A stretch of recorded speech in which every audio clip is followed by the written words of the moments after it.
Who's in charge? You are. Well, it's very nice to see you, and I'm glad you came, and I hope we can do this again sometime. Thank you very much. What's on the plate for POW in 2011?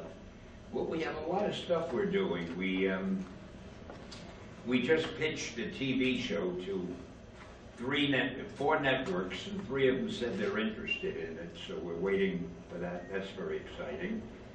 We have a movie called The Retaliator that is now being written, a new superhero, obviously, called The Retaliator. We have a number of comic books that we're doing. I'm doing some for a comic book publisher called Boom. I'm doing 3 books for them. I never can remember the names.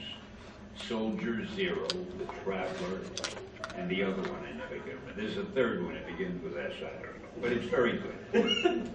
And I'm doing a comic book for, now the ones for Boom, I didn't create. The Boom people, the writers, created the characters, and I'm just acting as editorial overseer. I'm doing a book for the Archie Company, but it's not like Betty and Veronica. They decided they want to do a superhero book. So I'm doing one for them called The Mighty Seven, which we think will be pretty good, and they like it, so they've asked me to do a few more, which of course I don't have time for, but I find it impossible to say no to anybody, so we'll see what happens. And I'm doing a book, another book. This is more than a comic book. It's a book this size, one of the most expensive books ever for a publishing company called 1821. Why that name, I don't know. But it's like a huge coffee table book, and it's the story of Romeo and Juliet. But if Romeo and Juliet were a superhero story, and it takes place 200 years in the future, and it's called Romeo and Juliet, the War. And it used close to the Romeo and Juliet story, but as if it was written by me instead of Shakespeare. I said Charles Dickens, and you would have said the guy doesn't even know who wrote it. And then we're doing we have a few projects in Japan. We have a movie cartoon, an animated cartoon called Hero Man, which I put together for a Japanese company, and they seem to be doing very well with it. Now they say to sell it in the States. So sometime in the future, if you see a new cartoon called Hero Man, you can say, wow, I remember when Stan told me about that. And I have another one called, it's not a cartoon, it's a comic book in Japan, a manga, they call it, called Ultimo. And that seems to be selling very well, so they're starting to do an English version of it that they're selling in this country. And we have a few movies in development that I'm not allowed to talk about because, as you know, the producers get mad. They want to be the first ones to make the announcement. We have a few television things, again, I can't mention. So here I sit closed-mouthed and secretive in front of you. That's about all I can. I know when this is over, I'll say, geez, I forgot to tell them about this, but I don't remember. Have you shot your cameo for Captain America yet? Not yet. I'm a little concerned. Now that's a serious problem. Okay. They're going to shoot Captain America, or maybe they've started already. They're shooting it in England, and I don't have the time to fly to England. So I'm hoping that they're going to do a couple of scenes here that I can get into. If not, why would anybody go to the movie if I'm not?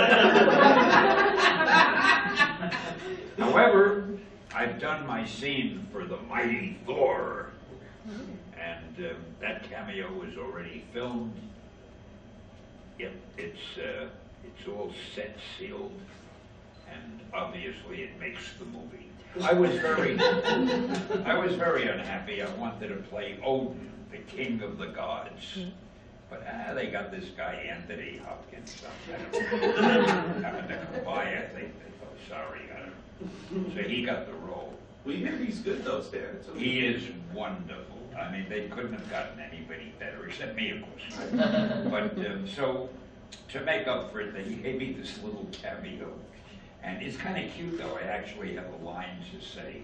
I thought they'd have me carrying a spear, but it's not that. You'll have to wait till you see what it is. So, 1, 2, 3. Well, so there's about 15 people I know will go to see the movie.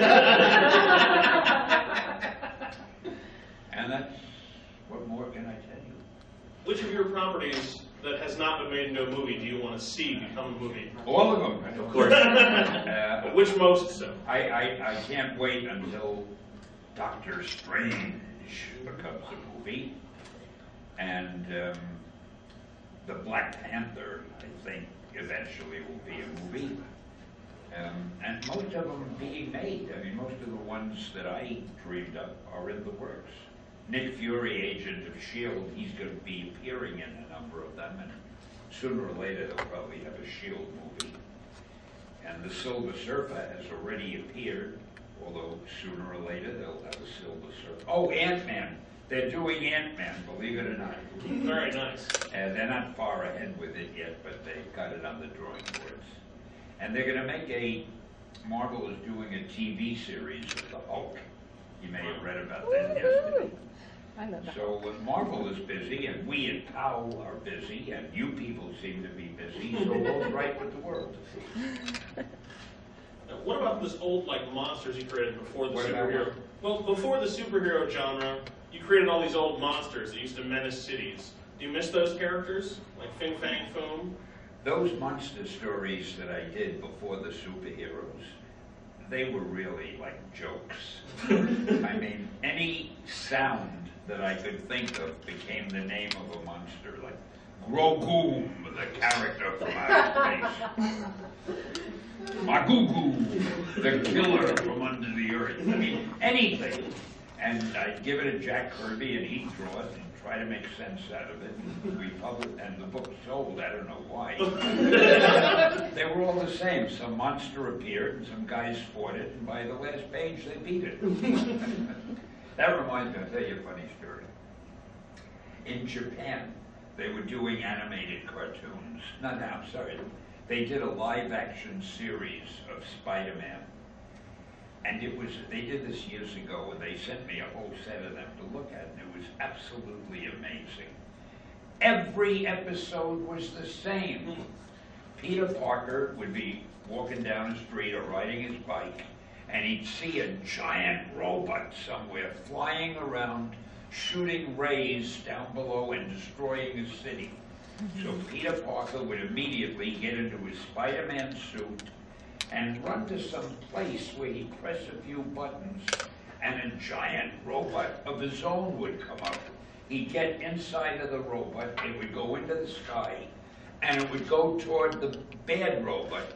They would shoot bolts at each other, and eventually the bad robot would be beaten. The good robot would come down, Spider-Man would come out of it, become Peter Parker, and ride away.